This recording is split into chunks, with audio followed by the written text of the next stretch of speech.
ఏం చేయాలో అర్థం కావట్లేదురా. 69. ఏంటి? ఏమి లేదు. ఏం చేయాలో అర్థం కావట్లేదురా. 76. 76 ఏంట్రా? ఏం చేయాలో అర్థం కావట్లేదని ఇప్పటికి 76 సార్లు చెప్పావు. ఏంట్రా వినే సీరియస్ గా మాట్లాడుతుంటే? ఏం చేయనురా, ఈ దెబ్బకి ఏం చేయాలో అర్థం కాక లెక్కెడుతున్నాను. డబ్బు వస్తే మా నాన్న జైలు నుంచి బయటికి తీసుకురావచ్చని ప్లాన్ చేశాను. డబ్బులు వచ్చిన తర్వాత నేను కూడా చాలా చేద్దామని ఏమీ ప్లాన్ చేయలేదురా. ఓ పని చేస్తే ఏంటి? కాకి దగ్గరికి వెళ్ళి మళ్ళీ డూప్లికేట్ పేపర్లు తయారు చేసేయమంటే? లేదురా, వాడు అనారోగ్యం వచ్చి హాస్పిటల్లో పడి ఉన్నాడు. ఇప్పుడు వాడి చేత్తో ఒరిజినల్ పేపర్స్ ఇచ్చినా డూప్లికేట్లా ఉంటాయి. అయితే ఊరు నుంచి వెళ్ళిపోదాం. ఏంటి? నా దగ్గరకు వచ్చిన పేరు నేను అంటేనే వెనకెళ్ళాలి. రజాక్ గారిని తెలుసుకుంటే అదే కరెక్ట్ అనిపిస్తుంది. ఏంటో ₹1,00,00,000 కళ్ళకు కనిపించినట్టే కనిపించి మాయమైపోయాయి. ఇప్పుడు మనకున్నవి రెండు దారులురా. ఒకటి ఈ ఊరు నుంచి పారిపోవటం, 2 ఈ ఊరు నుంచి పారిపోవటం, 3 కూడా ఊరు నుంచి పారిపోవడమే. Idea idea idea idea idea idea Razak original papers తెస్తే? పిచ్చెక్కిందా? అవి కాకి చెల్లెల దగ్గర ఉన్నాయి. అయినా ఆమె ఎక్కడుందో మనకేం తెలుసు. ఎందుకైనా బెటర్ అని ఒక జెరాక్స్ కాపీ నొక్కెట్టా. దీంట్లో దాని అడ్రస్ ఉంటుందిగా. నాకు మళ్ళీ సేమ్ డౌట్. మళ్ళీ అన్నా సేమ్ అన్నా ఒకటేరా. సీరియస్ గా మాట్లాడుతుంటే సరే, కాకి చెల్లెలు మనం అడిగితే పేపర్లు ఇస్తుందంటావా? మర్యాదగా ఇచ్చిందనుకో పావులన్నా ₹10 చేతిలో పెడదాం. అతి తెలివితేటలు చూపించిందనుకో 2 పీకి పేపర్ లాక్కొద్దాం. ఫినిష్.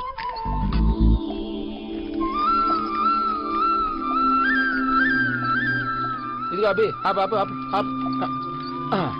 ఏమంటే ఇక్కడ మీకు చాముండేశ్వరి గారి ఇల్లు ఎక్కడ తెలుసా? తెలుసండి. అదేట్రా తెలుసా అంటే తెలుసు అని వెళ్ళిపోతాడేటి? అంతే కదరా, ఎక్కడుంటారో తెలుసా అని అడిగావు, తెలుసా అని వెళ్ళిపోయాడు. ఇల్లు ఎక్కడా అని అడిగితే చెప్పేవాడేమో. కరెక్టేరా. ఇగో అబ్బి పాలు బాబు. అలాగే బాబు. ఇదిగో బాబు, ఇక్కడ నీకు చాముండేశ్వరి గారి ఇల్లు ఎక్కడో తెలుసా? చాముండేశ్వరి గారి ఇంటికి వచ్చారా? అంటే మీకు చాముండేశ్వరి గారు బాగా కావాల్సిన వాళ్ళన్నమాట.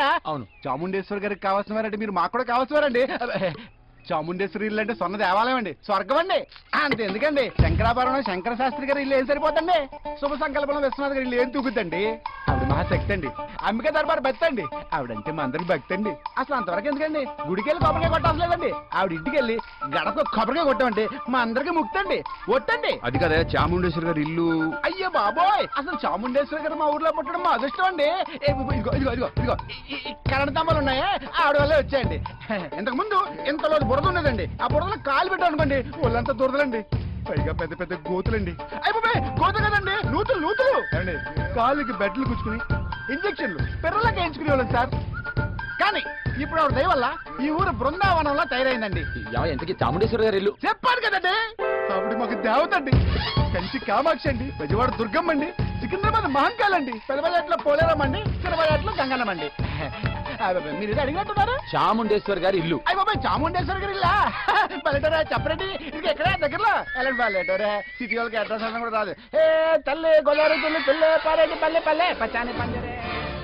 ఇదేనా ఇల్లు చూస్తుంటే సాంప్రదాయబద్ధంగా ఉంది. తులసి మొక్కల మధ్యలో గంజాయి మొక్కలాగా కాగ్గడి ఇంటి అట్టు పుట్టాడు. నువ్వు పుట్లా అలాగే ఏంటో ఏం లేదు పద.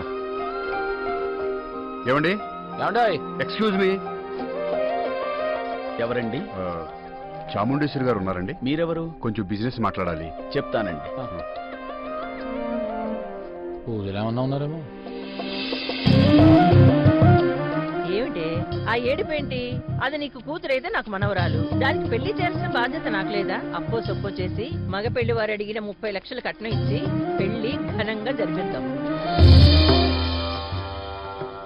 ఆ తేజస్సు ఆ కళ చూస్తా ఉంటే ఆడ శంకరాభరణంలో ఆడ స్వామియాజిల్లా లేదు. నమస్కారం అమ్మా. నమస్కారం అమ్మా. నమస్కారం.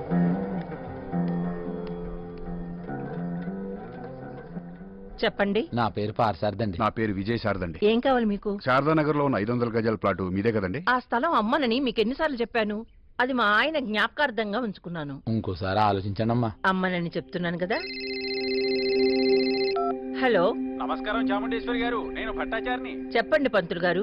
అమ్మా, పెళ్లి కుమారుడు తండ్రి గారు ఫోన్ చేశారు. 30 లక్షలకి తక్కువ కుదరదని చెప్పమన్నారు. మంచి సంబంధం, పోనివ్వకండి అమ్మా. ఆ సంబంధాన్ని ఖాయం చేయండి పంతులు గారు.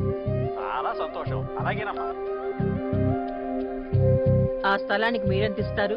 అంటే ఇప్పుడు రియల్ ఎస్టేట్ భూమి పడిపోయింది కదమ్మా. మీరు చెప్పండి. పర్లేదు మీరే చెప్పండి అమ్మా 30 30,000 30,000 కాదమ్మా 30 లక్షలు. 30 లక్షలా? అది కూడా రియల్ ఎస్టేట్ భూమి పడిపోయింది కనుక. ఏం మాట్లాడుతున్నారండి మీరు? కరెక్ట్ గానే మాట్లాడా. ఇష్టమైతే చెప్పండి, అది నెట్ క్యాష్, లేకపోతే వెళ్ళండి. మనకు వర్కౌట్ అవుతుంది కానీ వెళ్ళిపోతాం మనకు పద. వేరే దారి లేదు. రజాకి ఇచ్చే ₹1,00,000 30 లక్షలు దీనికి ఇస్తే 70 లక్షలు మనకు మిగిలితే కాగడి కట్టు. అది కాదు. ఈసారి కట్టు కానీ అమ్మా మాకు 30 లక్షలకు ఓకే. ఆ ఒరిజినల్ పేపర్స్ ఇచ్చేస్తే అవి ఎప్పుడు నా దిండి కిందే ఉంటాయి. మీరు ఎప్పుడు డబ్బులు ఇస్తే అప్పుడు పేపర్లు ఇస్తాను. అలాగేనమ్మా, వస్తామమ్మా. నువ్వు రారా. ఆ, నానాచారి, అమ్మా మనవల్ని భోజనానికి పిలు. అలాగేనమ్మా. నాన్న బన్నీ, నాన్న చిన్ని, ఈ నాన్న భోజనానికి పిలుస్తున్నాడు రా. 30 లక్షలు అంటే ఎలా రా? ఏం రే 30 లక్షల తొక్క రాత్రి గోడ దూకొచ్చేద్దాం. ఆ ముసలిది హెడ్ కి దాని బెడ్ కి మధ్యన పేపర్లు ఎట్టుకుంటుందిట. పెద్ద ముసలి పెద్ద దెబ్బ, చిన్న ముసలాడి చిన్న దెబ్బ పేపర్లు మనకి. మరి బన్నీ చిన్ని ఎవరు బనిగడికే?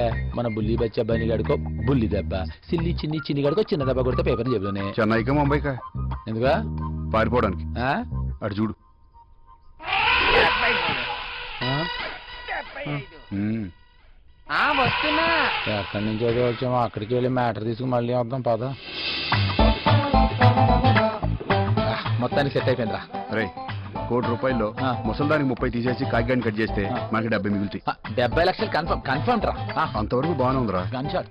అసలు ముసల్దానికి ఇవ్వాల్సిన 30 లక్షలు ఎక్కడి నుంచి వస్తాయి? అంటే నా దగ్గర ఉన్న 15 లక్షలు 2, 3, నా దగ్గర 22 లక్షలు ఉన్నాయిరా. మరి మిగతాది? అంటే నీ దగ్గర ఉన్న 5 లక్షలు. రే ఆపరా. ఇక్కడ దిగిపోతారు బాబులు. రే చందు, నీ ప్లాన్ నాకు అర్థమైందిరా. రే, రే, నేను చెప్పేది నా ఏంటంటే దగ్గర ఉన్న 5 లక్షలు నొక్కేయడానికే చూస్తున్నావు నువ్వు. అంటే పేపర్లు పోతాయి నాకు ముందే తెలుసా. నా దగ్గర 22 లక్షలు ఉన్నాయి. నువ్వు 5 లక్షలు ఇచ్చావు అనుకో 27 లక్షలు అవుతాయి. ఇంకా 3 లక్షలు ఎక్కడ ట్రై చేస్తాం. 10 నాకు ఇప్పించండి. నోర్మోయ్. 5 లక్షలకి ఇంకో 10 లక్షలు వేసి మా నాన్నని విడిపించి తీసుకొద్దాం అనుకుంటే అవి కూడా తెమ్మంటారు ఎందుకు బాబు? ఆ పండుగకి కనీసం ₹8 మాట్లాడకు. ఇస్తే తప్పేంటి అంటున్నాను. ఏ పెట్టుబడి లేకుండా 30% ప్రాఫిట్ ఎక్స్పెక్ట్ చేసావు. చెప్పరా. అరే ఇప్పుడు 30 లక్షలు 5 లక్షలు పెట్టమంటే నాకేదో పెద్ద ఫేవర్ చేసినట్టు మాట్లాడతావేంటి? ఆ పెళ్ళిన దానికి ఇవ్వకపోయినా డౌన్కైనా ఇచ్చుకోండి బాబు. నేను ఇవ్వను రా. రవి ఆఖరి సార్ అడుగుతున్నా, ఇస్తావా బాబా? నేను ఇవ్వను. రిక్షా వస్తావా? అదే అర్థం కావడం లేదు. నువ్వు ఇవ్వనంటే కుదరదు. అక్కడ వచ్చే ₹1,00,000 పోతాయి. ఎన్నిసార్లు చెప్పాలరా ఇవ్వనని? బేరం వచ్చానో తెలియదు, పోయానో తెలియదు. వీళ్ళు చూస్తే కోట్లు లక్షల గురించి మాట్లాడుతున్నారు. కనీసం నీ దగ్గరైనా ₹10 ఉందా? ఉంది. అయితే కూర్చో. ఇస్తావా బాబా? ఇవ్వనని చెప్పారు కదరా. ఇవాళ నుంచి నీకు నాకు గుడ్ బై. పోరా పో. ఆ 8 లక్షలు నేనే వేసి ₹1,00,000 తీసుకుంటాను. ఇక్కడ నీ సహాయం ఎవరికి అక్కర్లేదు. పో. గడ్డం బాబు ఎందుకు కన్ఫ్యూజ్ అవుతున్నాడో నాకు అర్థం కావడం లేదు. ఆ ₹1,00,000 అది ఎవరితో ముసలిదానికి 30 లక్షలు పోతే మిగతా 70 లక్షలు బాబుకి చెందుతాయి. ఈయన ఎందుకు ఇంత కన్ఫ్యూజ్ అవుతాడు? నాకు మాత్రం ₹5 వస్తాయండో.